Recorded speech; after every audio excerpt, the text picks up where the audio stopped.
તો મોટા સમાચાર સામે આવી રહ્યા છે। માંજલપુર વિધાનસભા પેટા ચૂંટણીમાં મારામારીના દ્રશ્યો સામે આવ્યા। ભાજપ કોંગ્રેસ વચ્ચે છૂટા હાથની મારામારી થઈ। લિટલ ફ્લાવર સ્કૂલમાં બૂથ ઉપર મારામારી થઈ હોવાની વિગતો સામે આવી છે। લિટલ ફ્લાવર સ્કૂલમાં પોલીસ પણ તાત્કાલિક પહોંચી। પોલીસ સહિતના સુરક્ષા કર્મીઓ તાત્કાલિક સ્થળ પર દોડી આવ્યા। મારામારીને લઈને પોલીસે કોંગ્રેસના વોર્ડ પ્રમુખની અટકાયત કરી હોવાની વિગતો છે। કોંગ્રેસ કાર્યકર વિજય બુમડિયાને ઢોર માર મારવામાં આવ્યો હતો।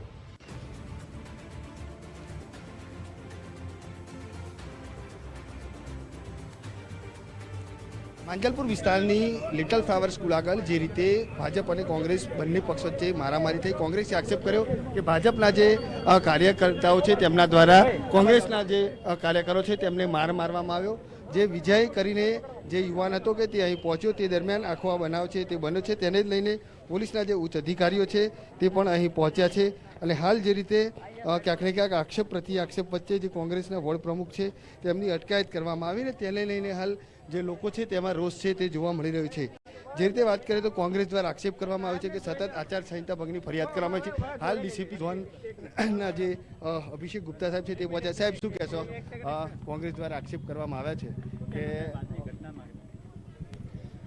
અહીંયા લિટલ ફ્લાવર સ્કૂલથી 200 થી 250 મીટરના ડિસ્ટન્સ ઉપર એક સોસાયટી છે, ત્યાંના રહેવાસી સાથે કંઈ માથાકૂટ થઈ હશે તે બાબતે એમની જે પણ રજૂઆત છે તે આપી રહ્યા છે અને એના પર તપાસ ચાલી રહી છે। પોલીસની અહીંયા હાજરી હતી। કોઈ મોટો ગંભીર ગુનો અત્યારે પ્રાઇમા પછી સામે નથી આવી રહ્યો કારણ કે પોલીસ સીએપીએફ તમામની હાજરી છે।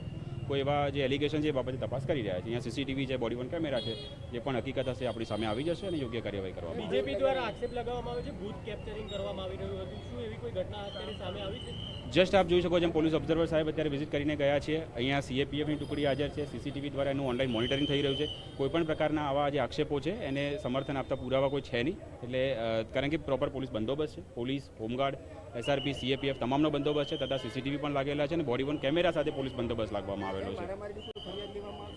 એમની જે રજૂઆત છે રજૂઆતને લેખિતમાં લઈને એના ઉપર તપાસ કરવામાં આવશે અને જે પુરાવા મળશે એ પ્રમાણે યોગ્ય કાર્યવાહી કરવામાં આવશે। કોઈ એવી પોલીસ અહીંયા આપ જોઈ શકો છો ઇનફ માત્રામાં પોલીસ હાજર છે, એવી કોઈ ગંભીર મારામારી આપણી સામે આવે એવું છે નહીં, તથા પણ પોલીસ તપાસ અમે યોગ્ય રીતે કરીશું અને જે પણ પુરાવા મળશે એ પ્રમાણે તપાસ કરીશું।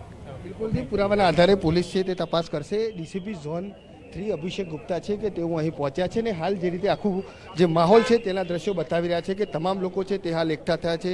કોંગ્રેસ છે તેમના દ્વારા આક્ષેપ કરવામાં આવી રહ્યો છે કે સતત જે ભાજપ છે તે આચારસંહિતાનું જે નિયમ હોય છે તેનું ઉલ્લંઘન કરી રહી છે। એટલે શું કહેશો? શું બનાવ બન્યો હતો? તમે પણ હાજર હતા, શું કહેવું?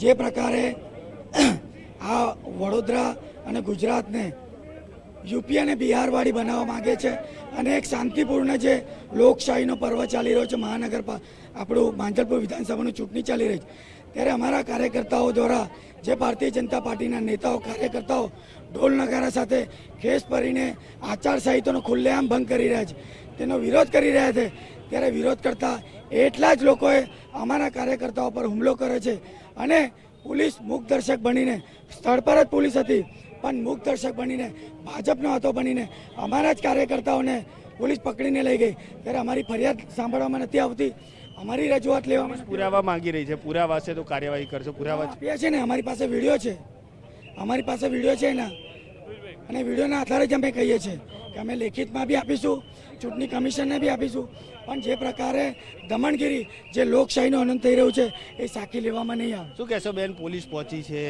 કાર્યવાહીની વાત કરી છે, પોલીસ કહે છે પુરાવા હશે તો કાર્યવાહી કરીશું, શું લાગી રહ્યું? પોલીસે સીસીટીવી કેમેરા છે એના ફૂટેજ તપાસવા જોઈએ। એક મોટું ટોળું ઢોલ નગારા સાથે ખેસ પહેરીને આવે છે, અહીંયા 25-30 કોંગ્રેસના કાર્યકરો ઊભા છે, એમને રોકે છે અને પછી ઘર્ષણ શરૂ થાય છે। આ સત્ય હકીકત છે અને પોલીસે સીસીટીવી ફૂટેજ જોવા જ જોઈએ। ગાળો બેફામ બોલ્યા છે, પીધેલા વ્યક્તિઓએ લાતો મારી છે। 200 માણસની વચ્ચે હું એક મહિલા હતી, મારી પણ એમણે મર્યાદા જાળવી નથી। મને પણ 2 જગ્યાએ પગમાં વાગ્યું છે, મને પણ નીચે પડી ગઈ હતી, મારા વાળ વિખેર થઈ ગયા, અમારા ભાઈઓના કપડાં ફાડી કાઢ્યા છે। એ રીતે લોકો બેફામ થયું છે। માંજલપુરની પ્રજાનું અપમાન છે, કારણ કે માંજલપુરની શાંતિપ્રિય પ્રજા છે અને આ પ્રજાએ આજે જ આ જોયું. તમામ સોસાયટીના લોકો બહાર નીકળીને જોતા હતા. એમણે મને કીધું છે કે આ ચિરાગ ઝવેરી ચૂંટણી લડ્યા, યોગેશ કાકા 8-8 વાર ચૂંટણી લડ્યા, આવું ક્યાંય નથી થયું. એટલે માંજલપુરની પ્રજા પર દુઃખી છે ને એમનું પણ આ લોકોએ કાર્યવાહી થવી જોઈએ આ લોકો પર, શું માનો છો? શું કર્યું? અમે પોલીસને કીધું તમારા દાયરામાં આવતી હોય એ કાર્યવાહી કરો, પણ પોલીસ એમના ત્યાં કાર્યવાહી નહીં કરતા. જેને માર્યા છે એને પકડીને લઈ ગયા છે.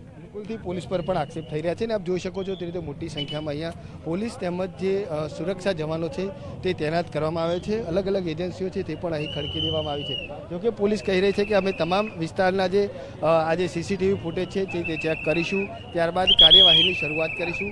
હાલ જે રીતે આખું વાતાવરણ છે કે ત્યાં તંગપૂર્ણ માહોલ છે તે જોવા મળી રહ્યો છે અને મોટી સંખ્યામાં પોલીસનો બંદોબસ્ત છે તે પણ ગોઠવી રહ્યા છે. હાલ જે રીતે કોંગ્રેસ છે તે કહી રહી છે કે આજે તમામ સીસીટીવી છે તે ચેક કરી અને જે પણ કોઈ કસૂરવાર છે તેની સામે કાર્યવાહી કરવામાં આવે.